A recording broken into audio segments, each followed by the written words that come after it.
Bonjour à tous, aujourd'hui nous allons parler de Macbeth, qui est une tragédie de William Shakespeare. La date de la publication est 1623, mais on ne connaît pas la date d'écriture.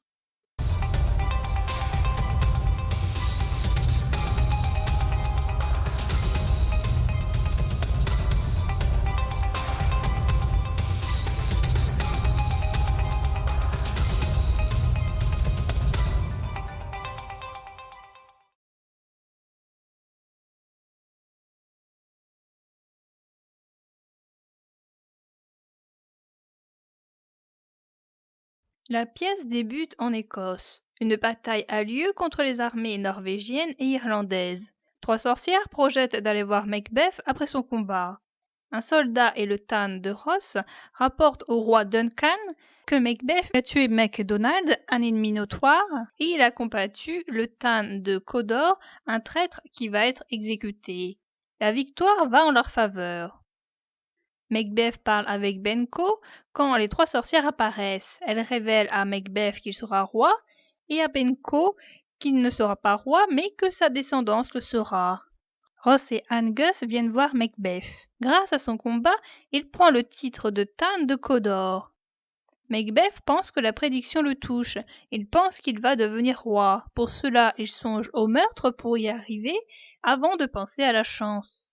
Macbeth et Banquo vont voir le roi qui les remercie tous deux pour le combat qu'ils ont mené. Il dit que son fils Malcolm va devenir prince. Macbeth voit en Malcolm un ennemi pour son ascension. Macbeth prévient sa femme de sa nouvelle nomination et des maux des sorcières. Lady Macbeth pense que son mari ne va pas arriver en haut de l'échelle tout seul, car malgré son ambition, il ne supporte pas la triche. Macbeth rejoint sa femme dans son château. Duncan doit venir le soir pour passer la nuit au château des Macbeth avant de repartir le lendemain. Macbeth ne pense pas tuer Duncan, car il sait qu'une mauvaise action amènera un jour ou l'autre une sentence. Macbeth a l'air de se contenter de son nouveau titre et il ne cherche pas à aller au-delà. Lady Macbeth lui en veut de cette soudaine baisse d'ambition.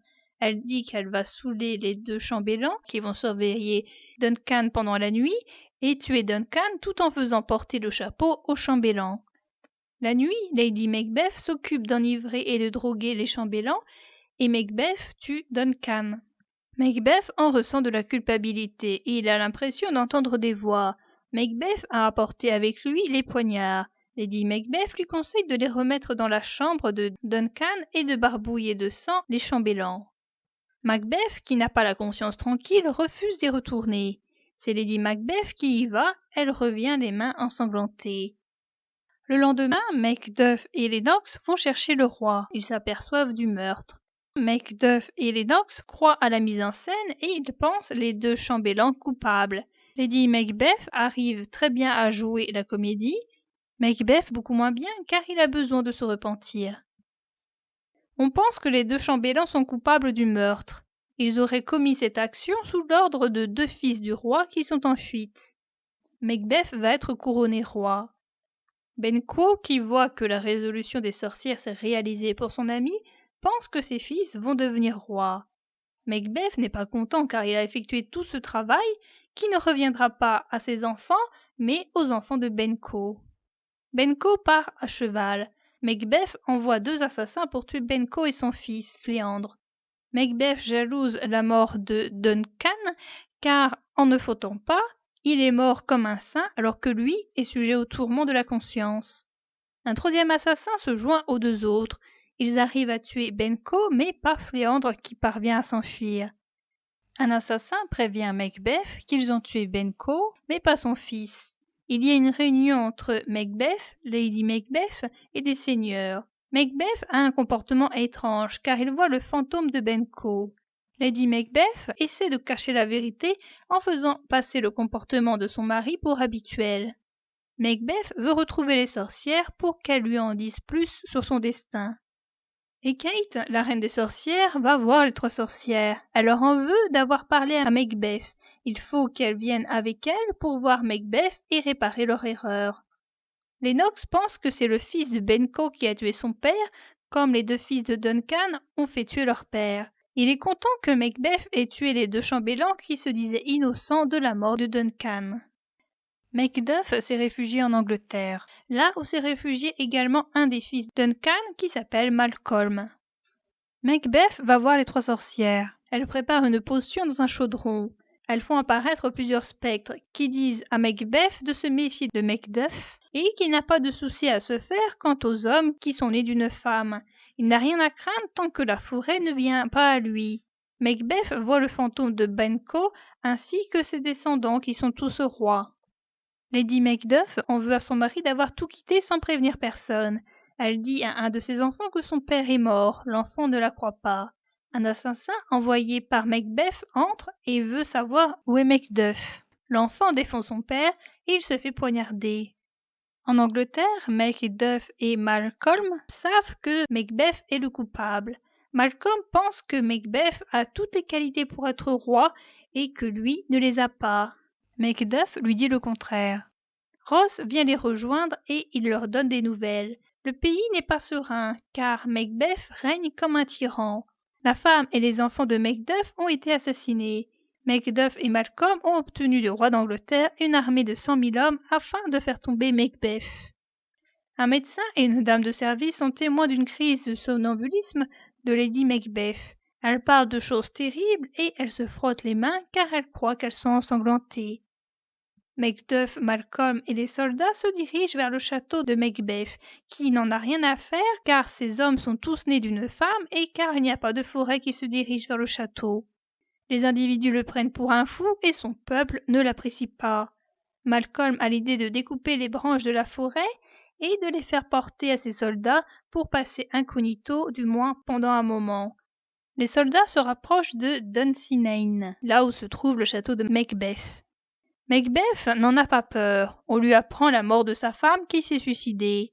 Un messager lui apprend que la forêt a l'air de se mouvoir en direction du château.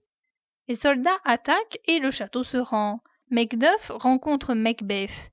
Macduff lui apprend qu'il n'est pas né d'une femme car il est né avant terme d'une césarienne. Ils se battent ensemble. Macduff apparaît avec la tête coupée de Macbeth sur une pique. Macduff apparaît avec la tête coupée de Macbeth sur une pique. Les sorcières aiment faire le mal gratuitement. Si elles annoncent le destin de Macbeth à Macbeth, ce n'est pas par sympathie. Peut-être qu'elles-mêmes n'en savent rien. C'est la prophétie annoncée qui déclenche le drame de la pièce. Sans cette révélation, peut-être que Macbeth se serait contenté de son nouveau titre, peut-être que sa femme ne l'aurait pas poussé à mal agir. Macbeth a en lui de l'ambition, mais il ne supporte pas la tricherie. En lui assurant son avenir, les sorcières ont fait pousser le mal en lui qui n'était qu'à l'état de germe avant leur apparition. Savoir son destin permet de se savoir invulnérable à tel événement ou individu.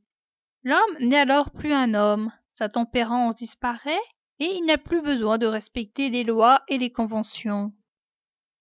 Au début, Macbeth peut paraître comme un héros. Il a combattu les ennemis pour le roi. Il n'est pas un traître. Mais qu'avait-il besoin de se battre avec tant de violence? Ainsi, il a pourfendu un homme du nombril à la mâchoire. Plus l'histoire avance, plus Macbeth est engoncé dans le mal. Macbeth est sans cesse comprimé entre deux choses, l'ambition et sa conscience. Son ambition qu'il a n'arrête pas de grandir et le pousse à faire de mauvaises actions. Sa conscience, qui le torture, grandit elle aussi au cours de l'histoire et elle lui donne des hallucinations. Cependant, son ambition sera toujours supérieure à sa conscience, ce qui fait qu'il n'arrête pas ses mauvaises actions et devient de pire en pire. De cette pièce, nous pouvons en tirer 4 leçons. La première est qu'il ne faut pas s'écarter du bien, sinon la punition arrivera tôt ou tard. Il faut tout de même noter que les meurtres commis par Macbeth au début de la pièce sont vus comme des actes de bravoure et les autres comme une sorte de tyrannie. La deuxième leçon est que plus on s'enfonce dans le mal, plus on s'enfonce dans le mal. Une fois qu'on y a goûté, il est difficile, voire impossible, de retrouver le chemin de la vertu. La troisième leçon est que la conscience viendra peser sur les personnes, même si elles en paraissent dénuées. La quatrième leçon est que, une fois embourbé dans le mal, la seule solution pour y échapper est la mort, soit par le suicide, soit par le meurtre. Lady Macbeth et Macbeth ont des départs et des fins différentes. Au début, Macbeth pense tout d'abord que la chance pourra le faire couronner roi. Lady Macbeth a peu de scrupules et elle sait que le chemin vers la royauté sera long si son mari ne compte que sur sa chance. Ensuite, Lady Macbeth, qui avait peu de scrupules, finalement en a plus que son mari. Elle en devient somnambule, folle, puis elle se suicide. Son mari, lui, va vers la tyrannie, non pas par choix, mais par obligation, car, vu ses actions, il ne peut se diriger que par là. J'ai veillé 2 nuits avec vous, mais je ne puis rien apercevoir qui confirme votre rapport. Quand s'est-elle ainsi promenée dernièrement? Depuis que Sa Majesté est entrée en campagne, je l'ai vue se lever de son lit, jeter sur elle sa robe de nuit, ouvrir son cabinet, prendre du papier, le plier, écrire dessus, le lire, ensuite le sceller et retourner au lit. Tout cela pourtant dans le plus profond sommeil. Grande perturbation de la nature, recevoir à la fois les bienfaits du sommeil et agir comme en état de veille. Dans cette agitation léthargique, outre ses promenades et autres effectifs, par moments, que lui avez-vous entendu dire? Des choses, monsieur, que je ne veux pas répéter après elle. Vous pouvez me les redire à moi, cela est de stricte convenance. Ni à vous ni à personne, puisque je n'ai de témoins pour confirmer mes paroles. Tenez, la voici qui vient, justement dans la même tenue, et, sur ma vie, profondément endormie. Observez-la, approchez. Comment s'est-elle procuré cette lumière? Ah, elle l'avait près d'elle. Elle a de la lumière près d'elle continuellement. C'est son ordre. Vous voyez, ses yeux sont ouverts. Oui, mais ils sont fermés à la sensation. Qu'est-ce qu'elle fait là? Regardez comme elle se frotte les mains. C'est un geste qui lui est habituel, d'avoir ainsi l'air de se laver les mains. Je l'ai vue continuer à faire cela pendant un quart d'heure. Il y a toujours une tache. Écoutez, elle parle. Je vais noter tout ce qui lui échappera pour fixer plus fermement mon souvenir. Va-t'en, tâche damnée, va-t'en, dis-je. 1, 2. Alors, il est temps de faire la chose. L'enfer est sombre. Fi, monseigneur, fi, un soldat avoir peur. À quoi bon redouter qu'on le sache, quand nul ne pourra demander compte à notre autorité? Pourtant, qui aurait cru que le vieil homme eût en lui tant de sang? Remarquez-vous cela? Le Tan de Fif avait une femme. Où est-elle à présent? Quoi? Ses mains ne seront donc jamais propres? Assez, monseigneur, assez. Vous gâtez tout avec ces frémissements. Allez, allez, vous en savez plus que vous ne devriez. Elle a parlé plus qu'elle n'aurait dû, je suis sûre de cela. Le ciel sait ce qu'elle sait.